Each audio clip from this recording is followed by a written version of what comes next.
Hi everyone, nice to see you all again. Welcome back to the channel. Today I'm going to talk about something, a subject that for me at least is a little bit sensitive. Not sensitive in any sort of particularly sinister or disturbing sense. I want to compare and contrast two different things. I want to compare and contrast living in Japan and speaking Japanese as a part of my normal everyday life, and living in Spain and speaking Spanish as a part of my normal everyday life. These experiences are quite different to each other, and I think it's quite interesting to stop and think about why that is. I spent about 4 years in Japan altogether, on and off, and for most of that time my Japanese was pretty good, and it's still pretty good. I don't know, maybe my vocabulary was a bit better then, but I was pretty comfortable in Japanese. But when you live in a country for a long time and you have to communicate with a lot of different people in a lot of different contexts, you will of course have problems and difficulties and misunderstandings and all the rest of it. And the same goes for being in Spain.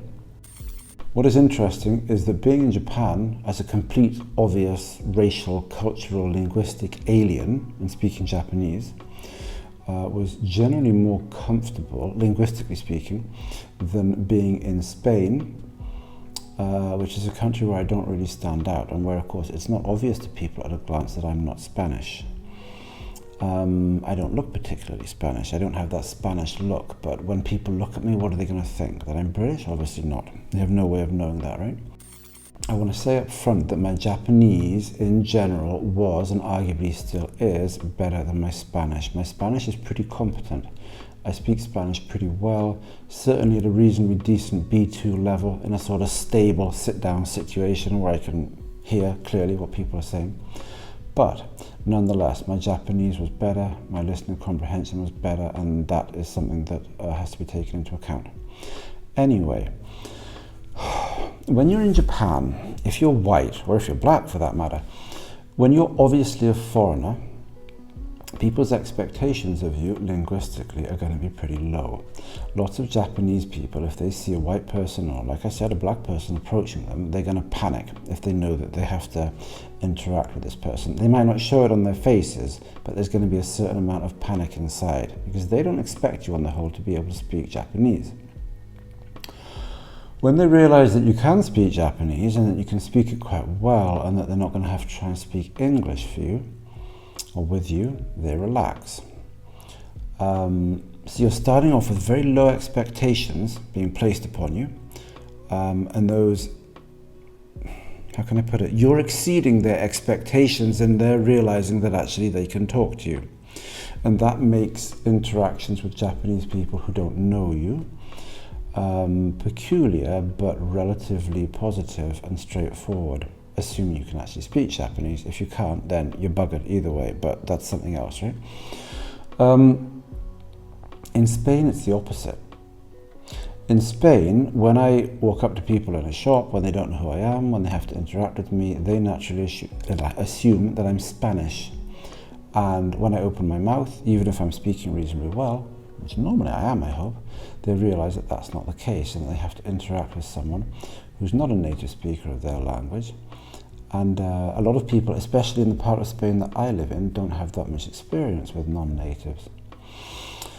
So they start off with their expectations up here, and those expectations sink to some level, and the interaction turns out to be more linguistically difficult than they initially expected it to be, not less. So being in Japan and being in Spain are two diametrically opposed things, in a sense, linguistically. And I have to say, it's a hell of a lot easier being in Japan as a white guy than being in Spain as a white guy who's taken for a Spanish guy until he starts talking. I think there are other factors at work here. Japanese people are, you know, it's one of the great stereotypes about Japanese people that they're polite, but they generally are fairly polite. If you're interacting with Japanese people in some context and you're a customer, then they will tend to be polite with you, even if they find you annoying. They do a good job of hiding that kind of thing. Spanish people culturally seem to be quite different. Spanish people seem to be quite willing to express, not explicitly, but to express in their manner, in their body language, in their facial expressions, a certain degree of frustration and aggravation. I'm not attacking Spanish people. It can be annoying interacting with people who don't speak your language natively, especially if you've never really had to do it before. But it can be a bit disconcerting. This has all been tainted to a greater extent by the fact that I've been here during the pandemic. And when everyone's wearing a mask, when people are behind plastic shields, and when you're in some sort of public building where all the walls and the floors are hard surfaces and there's a lot of reverberation in there, it can be hellish trying to communicate with people. So that's coloured my take on this too. But I found it quite difficult and undermining to have to interact with Spanish officialdom, put it like that. And I mean that in a purely linguistic sense, not in any other sense. It's just been hard. In the doctor's surgery, don't have anything seriously wrong with me, touch wood, but in the doctor's surgery that I go to, we're still in masks, all of us. People are behind plastic screens, and yes, all the surfaces are hard. So you get that slight reverb, that slight echo effect in places like that makes it harder to understand what people are saying. I find it all quite dispiriting, quite difficult. You're much better off starting with low expectations on the part of the person you're speaking to and having those expectations rise than you are dealing with the opposite type of situation where people have high expectations and those expectations start to sink.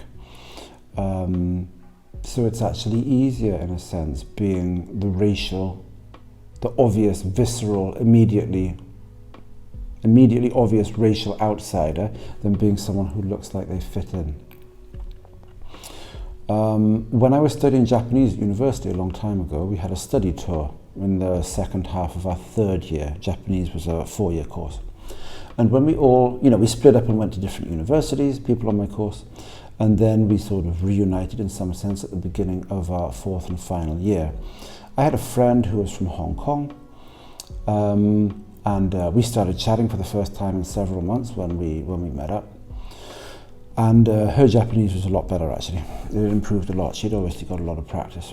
But what I wanted to say is that back then, I remember her complaining about the fact that when she walked into a shop, whatever, any sort of place really where people didn't know who she was, Japanese people would assume, of course, that she was Japanese, and they would start talking a blue streak to her. And she said, it's so hard to understand, they just don't cut me any slack, it's just like blah, blah, blah, blah, blah. Now to my eye, I flatter myself that it was clear to me that she was Chinese and not Japanese in terms of the way her face looked, but I acknowledge that can be a pretty subtle matter. And I may be wrong. I can't reliably tell the difference between Chinese people and Japanese people. It's not that simple. Statistically, there are differences, but it's not obvious. Anyway, the Japanese assumed she was Japanese, and she would get a face full of Japanese without people holding back at all. Japanese people probably simplified their language, or at least slowed down to some extent when talking to me. And undoubtedly, as they realized my Japanese was pretty good, they probably started to speed up again. But I didn't really appreciate the situation she'd been in until I came to Spain many decades later. I mean, I could understand it intellectually, but I didn't feel the difference until I came here. It's quite difficult to be in a situation in which people inevitably assume you're a native, despite the fact that you're not. Being in Japan is much easier, and it would be the same with Korea, China, anywhere where you're obviously not a native. There are lots of interesting social, ethnic, psychological dynamics to language learning and language speaking for real in the country or one of the countries of your target language. Lots of interesting dynamics that really complicate things. It's not at all straightforward. My experience of being in Japan was much easier than hers in some respects, but I imagine that she would find it easier here if she could speak Spanish. People would start off thinking, Who's this? Tourist? Don't know. Do they speak Spanish? And then they think, oh, okay, we can communicate. That's a much better position to be in than the converse, the opposite situation, where people think you're a native and then discover that you're not. That's it, really. That's it. Don't think there's any particular moral to the story. I often say that, but a lot of this stuff doesn't have any obvious morals. These are just stories, observations, ruminations, speculations, and hopefully some of them are of interest. Anyway, that's it. Nothing else to say today. Thanks very much for listening, if you're listening, and ciao ciao, bye bye.